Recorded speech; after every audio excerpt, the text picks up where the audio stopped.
press the bell icon on the YouTube app and never miss another update. Hello students, welcome back to your social science class. Today we are going to deal with the chapter state government. We've already finished union government. We are going to do with what is called as a state government. Now a state, similar like the union government, also functions somewhat in the same way. They also have functions which are just like what's happening in the union or the central government. Here in this chapter, what you're going to study is the state legislature systems that are there, the legislative assembly, that is the Vidhana Sabha, and the legislative council, the Vidhana Parishad, and their membership. What kind of functions do they have, or what kind of functions do they perform? Then the nature or the characteristics of the state executive, the governor and his qualifications, and how do you appoint the chief minister and what are his or her functions.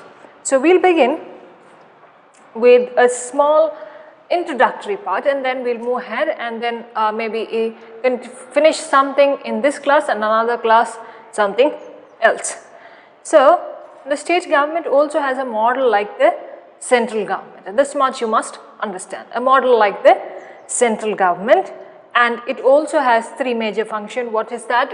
Which we studied: legislature, executive and the judiciary. Three major aspects: the legislative, the executive and the judiciary. These three are present. We studied this in the lesson Our Constitution as well. So legislative, executive and judiciary are there. Now the state government makes all its laws based on the state list that is there, and then they implement it. Not the central list, but the state list, and then they implement it. Some states have two houses, just like in the parliament, the lower and the upper house, but otherwise states have only one house, the lower house, that is the legislative assembly.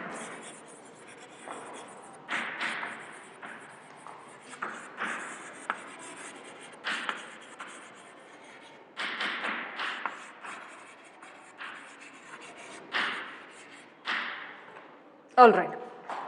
Now we are moving ahead into what is called as a state legislature. Now this state legislature has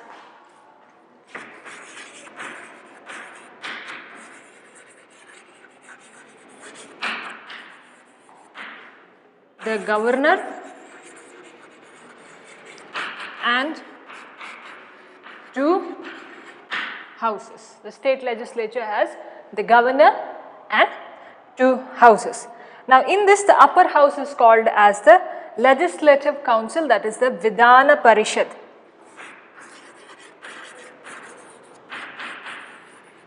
Upper house is called as the legislative council,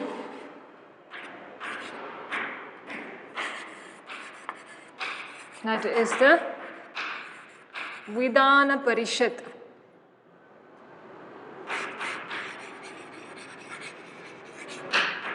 Okay, and the legislative and the lower house is called as the legislative assembly, that is the Vidhana Sabha.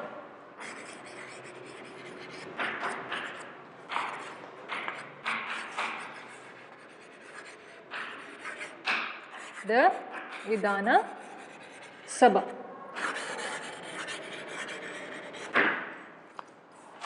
All right. So the state legislature has the governor and the two houses, that's upper house, the legislative council, that's the Vidhana Parishad, and the lower house, the legislative assembly, that is called as the Vidhana Sabha. Now the legislative assembly, this is the second one, that has people from different fields that are there. Okay. Okay, legislative council has people from different fields, whereas assembly is a representatives of the people. Now we will focus on into what is the Vidhana Sabha first. We will go into what is called as the lower house or the Vidhana Sabha. Now the Vidhana Sabha, whatever population they have to decide, it depends on each state. So each state will have different number of people because they are functioning according to the state list.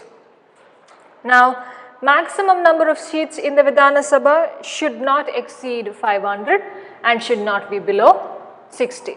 So it should not go above 500 and it should not be below 60. So the governor nominates one member from an Anglo-Indian community, and if he feels that they are not properly represented.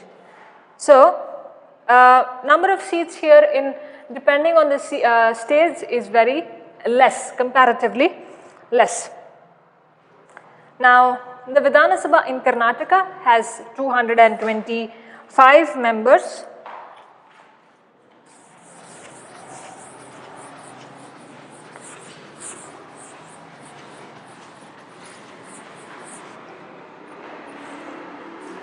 So the Vidhana Sabha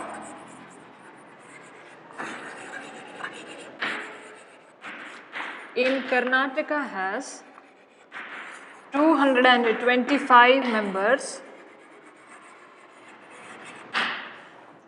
Out of that, 224 are elected and one is nominated. So 224 plus 1. 224 are elected people, whereas one is nominated by the governor, is an Anglo-Indian. Moving to qualifications if you want to become a member of the Legislative Assembly. First basic thing what we studied in the union government as well, you have to be a citizen of India. Then you must complete 25 years of age. You should not be working in any other government sector which will be profitable to you, like not any other government service. Then you should not have any punishment that you have got by the court till now. Then you should be of a stable mind. You should not be of unsound mind. You should be very stable. Then you should be particular about your duties, responsibilities that are there. You should not be someone who will run away from the responsibilities that are given. Then you should possess the qualifications that are decided by the Parliament from time to time when they try to change their terms and regulations. So the first one is citizen of India, should complete at least 25 years of age, should not be employed in any other government sector which is out of profit for you, should not be punished, should know your responsibilities properly, you should have a stable mind, and then should have the qualifications that the Parliament decides from time to time. Now the term of office, the Vidhana Sabha is of 5 years, 5 years of term. It can be dissolved. It can be dissolved before the expiry of the full 5-year term that is there if the cabinet recommends it. So term is 5 years, but it can be dissolved if the cabinet recommends for dissolvement. Then at that time when it is there, the state is under the president's rule. Like that is when this kind of dissolving happens, that time it is under the president's rule. Now they can, now if I am the member or you are the member and you don't want to continue, you can give your resignation to the Speaker of the House. You can give your resignation and move on. Otherwise wait for the 5-year term to finish and then move on. So the Speaker and Deputy Speaker are elected from the elected members of the Assembly. So members who are already elected in the Assembly, out of them the Speaker and the Deputy Speaker is elected. Now whatever is happening inside the House, all will be under the leadership of the Speaker of the House. So he or she will be dealing with all the proceedings that are carried on. Then He or she has a responsibility of maintaining peace there, maintaining dignity, knowing his or her responsibility, and the decency and the decorum of the house. Now, duties are they have to call for meetings, postpone meetings whenever necessary, then keep the rights of all its members, okay, safeguard the rights of its members so that nobody is violated of their rights or nobody is hurt or sentiments are hurt. So, decency and decorum of the house. Then their vote will decide if there is whenever they have decided on a bill and it cannot be agreed on, the speaker takes the stand and gives his or her vote or his or her remark on that bill, okay. So that now both parties, both of them, wherever, if they have given equal number of votes, it's like a tie, okay. That time the speaker will decide which one has to be supported and which one shouldn't be supported. So the last vote will be of the speaker in order if this happens, all right. That is in support or in opposition to the bill, whatever is being laid down for them. Now, what kind of functions do they have here in the legislative assembly? So, first one is they have the legislative powers, okay. Legislation is who frame these laws, executive is who execute these laws, and the judiciary is the court. So, how a legislative assembly has a power of, that is legislative powers, the first one, that is framing laws. Framing laws related to what? Related to subjects that are mentioned in the state and the concurrent list. I have explained to you what's concurrent list, which are applicable to both, like education, it's a concurrent list, health, concurrent list, okay. Go back to your lesson union government and read more on what's concurrent list. Here they can form or frame rules regarding this, whatever is mentioned in the state list and whatever is mentioned in the concurrent list. They don't have any right over the central list that is there. So, central has central and concurrent and some state where they need help. Here state and concurrent list. Now, the bill has to be passed by both the houses before they are sent to the governor. There it was the president, here it is the governor of the state for what? For his signature. Now if the governor can or may send certain bills to the president for the approval, that has to be done. That is also possible, that is send the bill to the president for his approval. The governor can send it. See, what I want you to observe over here is most of the things are same what we studied in the union government. So, that is why I am not writing anything on the board, I am just telling it out to you because you can have a comparison there.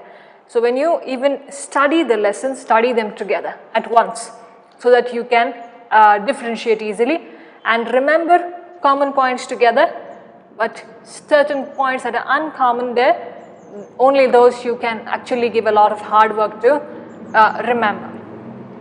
Next, first was the legislative powers, that is they can frame laws. Second one is the financial powers. They have financial powers. Now, the legislative assembly has more power than the legislative council in matters of money or finance.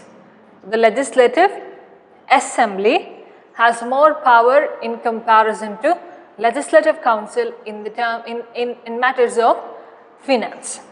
Now, the finance bill, whenever it is introduced, it has to be presented in the legislative assembly first and only then it will go to the legislative council. So, then the now this legislative council doesn't have a lot of power over the finance bill, or it doesn't have any power to reject any of the financial bills that are passed. It can delay for 14 days, but it has no right to deny it exactly.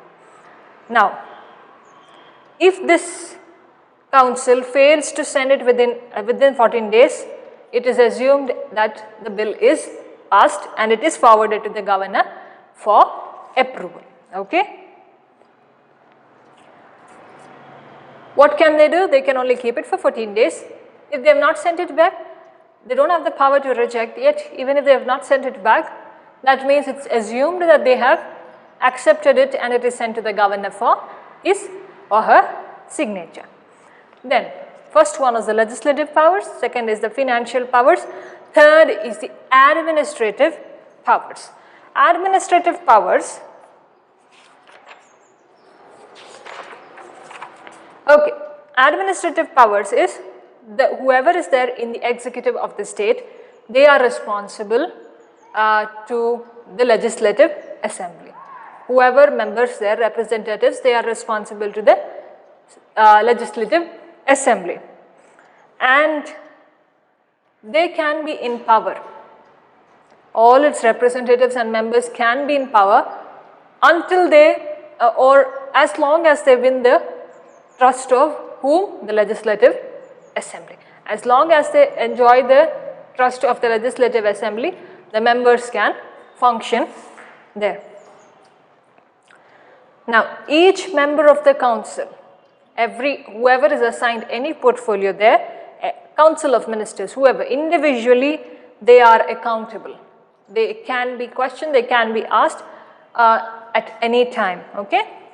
And all these council of ministers are accountable to the legislative assembly. Accountable meaning, now your teacher gives you some homework, and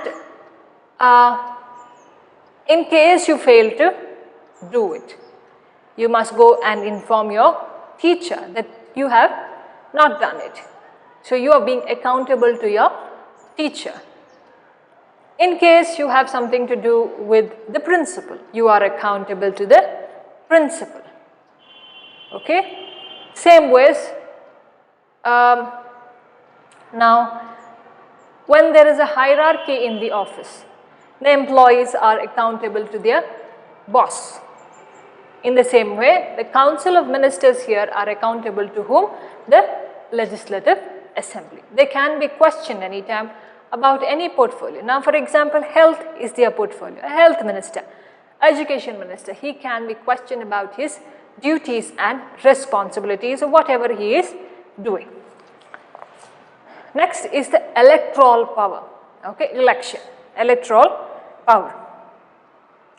Now, these elected members of the legislative assembly, they have the power to elect the president, the members of the Rajya Sabha and the legislative council, okay, members of the Rajya Sabha and the legislative council, as well as the speaker and the deputy speaker of the assembly. So they have the rights to elect the president, the members of the Rajya Sabha and the legislative council, the speaker and the deputy speaker. So for this again you make columns and write it. Then what kind of other powers do these people or members in the legislative assembly possess? They can discuss the bills that come or that are passed by the parliament. Whenever it is necessary, whenever there is an emergency or when there is a need, they can discuss about the bills that are passed in the parliament. Then the reports of any state public service, reports of State Public Service Commission, okay, whoever is functioning there, any other reports which are related to the state can be discussed here in the legislative assembly. So these were the powers of the legislative assembly. Let's move forward into the legislative council, that is the Vidhana Parishad. We have discussed the powers of the Vidhana Sabha, that is the legislative assembly. Vidhana Sabha, assembly, remember that like that, Sabha, okay. So what were the powers? Legislative powers, financial powers, administrative powers, electoral powers and other powers. So moving on to what is the Vidhana Parishad or the Legislative Council. Now this is the upper house of the state legislature, is called as the Legislative Council. Now here it was 224 plus 1, there it is 1/3 of the Legislative Assembly, 1/3 members of the Legislative Assembly of the state. Now whatever it is, it should not be less than 40 members here. Now this is the reason why, because see, it should not have less than 40 members. Where the population is less, they cannot even afford to have 40 there. That in those particular states, this legislative council is not present. Legislative council is not present. So 1/3 members of the legislative assembly, not less than 40. Not less than 40 members should be present. And that is why in some states when they cannot have 40, there is no legislative council. Now number of members in the Karnataka Legislative Council is 75. So we have both because of the number of members and the population that we have both. We have in our Legislative Council 75 members. Now they represent 5 areas, okay. 5 areas are members from those 5 areas are picked to be a part of the Legislative Council. Now members from the Legislative Assembly are picked, local bodies, local leaders that are there, graduates constituencies, okay, teachers constituencies. So people are picked from these to form the Legislative Council. So legislative members of the Legislative Assembly, the local bodies who are there, then a graduates constituency and the teachers constituency. Now apart from that, the 5th one is the governor nominates certain people who are experts in various fields. Now experts in various fields are fields such as literature, art, education, social service, science and other fields for that matter. The governor nominates them who are experts in other fields. Now this Legislative Council is a permanent body. That's why it's upper house, it's a permanent body. Now what are your qualifications in order to become the member of the Legislative Council? That's MLC. You should be a citizen of India, that is the first and the basic qualification. Second is you should complete 30 years of age. Then you should have all qualifications that are laid down to become the MLA. The same thing that is there, whatever qualifications are laid down by the parliament, you must possess the same here for MLC as well. Then the term of office of the members is 6 years. There it was 5, here it is 6 years. Now every 2 years, 1/3 of the member of the Legislative Council retire. This I have explained to you how that retirement happens every 2 years in the lesson union government. Same thing applies over here. So the speaker and the deputy speaker are chosen from these members, among these members. Then the speaker takes the role of chairmanship of the house. He or she is the main member with regard to the proceedings, whatever is happening in the house. So the speaker again has to function in the same way, maintaining the dignity, maintaining the decorum, maintaining his or her dignity there and the dignity of the house and the members as well. Same thing applies again over here. So can you understand there is a repetition of most of the things that you have to study.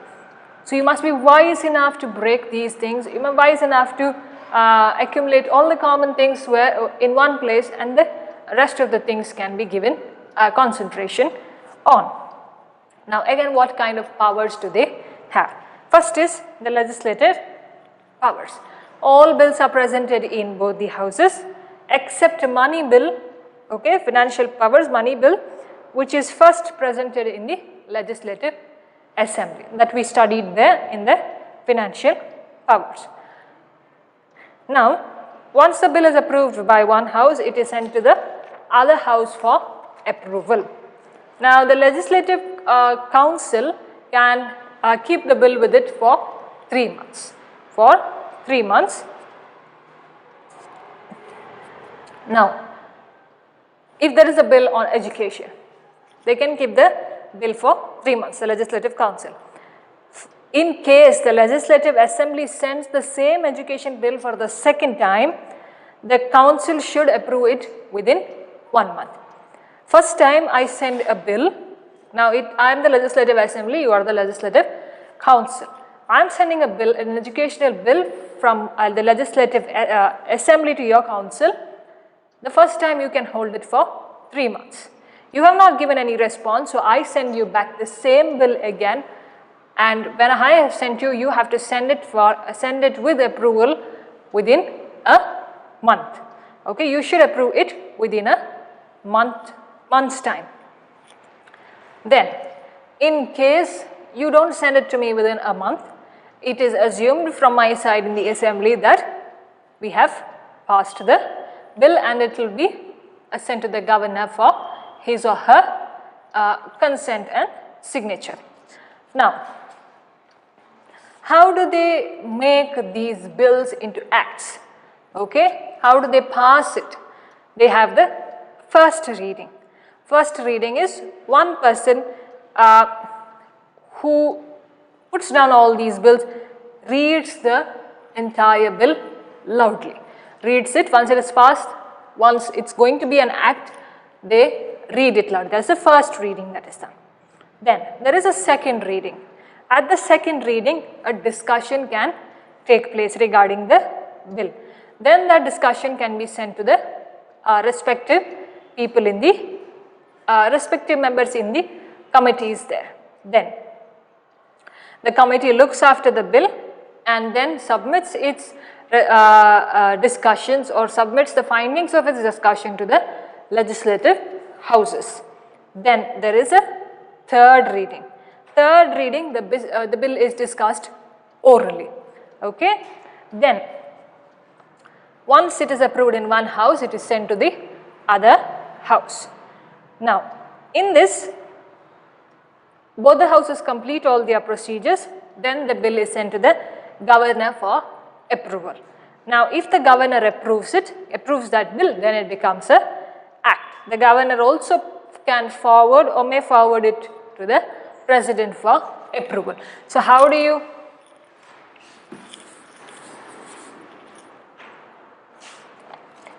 do they do it?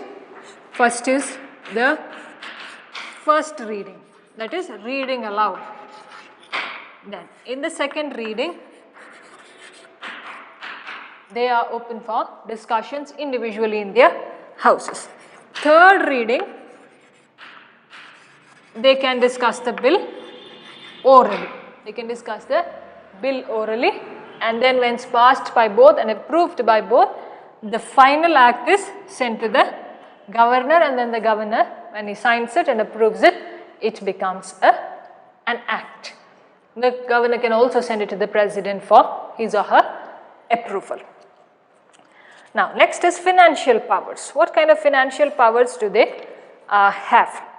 Now, the Legislative Assembly, as discussed, has more powers than the Legislative Council with regard to the finance bills that are introduced or to be taken seriously. Now, they can keep the bill for 14 days. That was already discussed. Who can keep? The Legislative Council can keep the finance bill for 14 days.